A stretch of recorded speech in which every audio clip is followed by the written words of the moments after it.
DMK ക്ഷുദ്രശക്തിയാണെന്ന് മഹാബലിപുരത്തും ആവർത്തിക്കാൻ TVK അധ്യക്ഷൻ വിജയ്. തമിഴ്നാട് രാഷ്ട്രീയത്തിലേക്കാണ് നമ്മൾ ആദ്യം പോകുന്നത്. ക്ഷുദ്രശക്തികളിൽ നിന്നും തമിഴ്നാടിനെ രക്ഷിക്കുകയാണ് TVKയുടെ കർത്തവ്യമെന്നും പറയുന്നു വിജയ്. DMK രഹസ്യമായി BJP പിന്തുണയ്ക്കുന്നുണ്ട്. ഭരണകക്ഷിയും പ്രതിപക്ഷവും ബൂത്തുകളെ കള്ളവോട്ട് ചെയ്യുന്ന ഇടമായി മാത്രം കരുതുന്നു എന്നും വിജയ് പറയുന്നു. കേൾക്കാം ആ പ്രതികരണം. தமிழ்நாட்டை இதுக்கு முன்னாடி ஆண்டவங்களும் சரி பாஜகவுக்கு அடிமையா தான் இருந்திருக்கிறாங்க. சோ அவங்கள நம்பியும் ஒரு பிரயோஜனமும் இல்ல.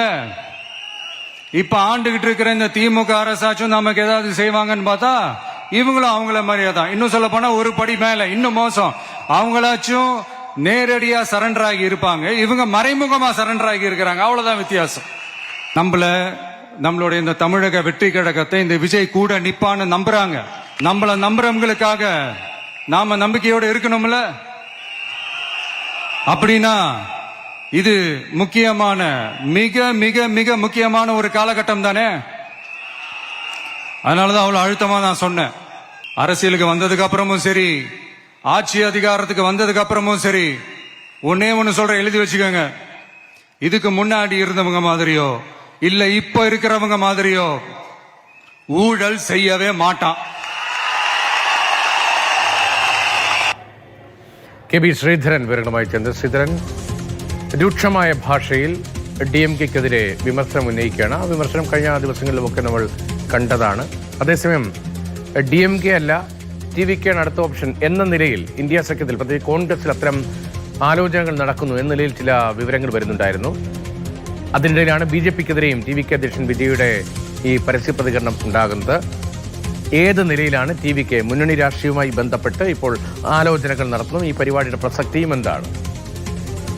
ഈ തമിഴ്നാട്ടിലെ തെരഞ്ഞെടുപ്പ് പ്രചാരണം ശക്തമാക്കുന്നതിന്റെ ഭാഗമായിട്ടാണ് വിജയ് ഈ യോഗം വിളിച്ചു ചേർത്തിരിക്കുന്നത്. സംസ്ഥാന ജില്ലാ ഭാരവാഹികളൊക്കെയാണ് മഹാബലിപുരത്ത് നടക്കുന്ന ഈ യോഗത്തിൽ പങ്കെടുക്കുന്നത്. ഇതിൽ ഏതായാലും പതിവ് പോലെ തന്നെ സംസ്ഥാനത്തെ ഭരണകക്ഷിയായിട്ടുള്ള DMKക്കെതിരെ രൂക്ഷ വിമർശനമാണ് വിജയ് നടത്തുന്നത്. അതായത് ഈ DMK മാത്രമല്ല, അണ്ണ DMKക്കെതിരെയും അദ്ദേഹം രൂക്ഷ വിമർശനം നടത്തുന്നുണ്ട്. ഈ രണ്ട് കൂട്ടരും, രണ്ട് ദ്രാവിഡ പാർട്ടികളും BJPക്ക് അടിമകളാണ് എന്നുള്ള ഒരു ആക്ഷേപമാണ് വിജയ് ഉന്നയിക്കുന്നത്. DMK രഹസ്യമായി തന്നെ BJP പിന്തുണയ്ക്കുന്നുണ്ട്. അണ്ണാ DMK BJP സഖ്യത്തിലുമാണ്. ഏതായാലും ഈ സാഹചര്യത്തിലാണ് TVKയുടെ പ്രസക്തി. ജനങ്ങൾ TVK വിശ്വസിക്കുന്നുണ്ട്, തന്നെ വിശ്വസിക്കുന്നുണ്ട്. പക്ഷെ അതുമാത്രം പോരാ, TVKയുടെ ഓരോ പ്രവർത്തകരെയും ജനങ്ങൾ വിശ്വസിക്കുന്ന, നെഞ്ചിലേറ്റുന്ന ഒരു സാഹചര്യം വേണം. അതുകൊണ്ട് എല്ലാവരും അത്തരത്തിലുള്ള പ്രവർത്തനം ജനങ്ങൾക്കിടയിൽ നടത്തണമെന്ന് വിജയ് ആഹ്വാനം ചെയ്യുന്നു. അതുപോലെ തങ്ങളെ വില കുറച്ച് കാണുന്നവർക്ക് ശക്തമായിട്ടുള്ള മറുപടി തെരഞ്ഞെടുപ്പിൽ നൽകും എന്നുള്ള ഒരു കാര്യം കൂടിയാണ് വിജയ് പറഞ്ഞു വെക്കുന്നത്. ഏതായാലും ഈ BJPക്ക് അടിമയാവാൻ തങ്ങളെ കിട്ടില്ല എന്ന് അദ്ദേഹം ആവർത്തിച്ച് വ്യക്തമാക്കുന്നുണ്ട്. പ്രത്യേകിച്ച് ഈ കരൂർ ദുരന്തവുമായി ബന്ധപ്പെട്ട് CBI അന്വേഷണം നടക്കുന്നുണ്ട്. അത് വിജയിയെ കൂടെ കൂട്ടാൻ, ഭീഷണിപ്പെടുത്തി കൂടെ നിർത്താനുള്ള BJPയുടെ നീക്കമായിട്ടൊക്കെ വ്യാഖ്യാനിക്കപ്പെട്ടിരുന്നു. അതിനൊന്നും തങ്ങൾ വഴങ്ങില്ല എന്നുള്ള ഒരു തുറന്നു പറച്ചിൽ കൂടി വിജയ് നടത്തുന്നുണ്ട്.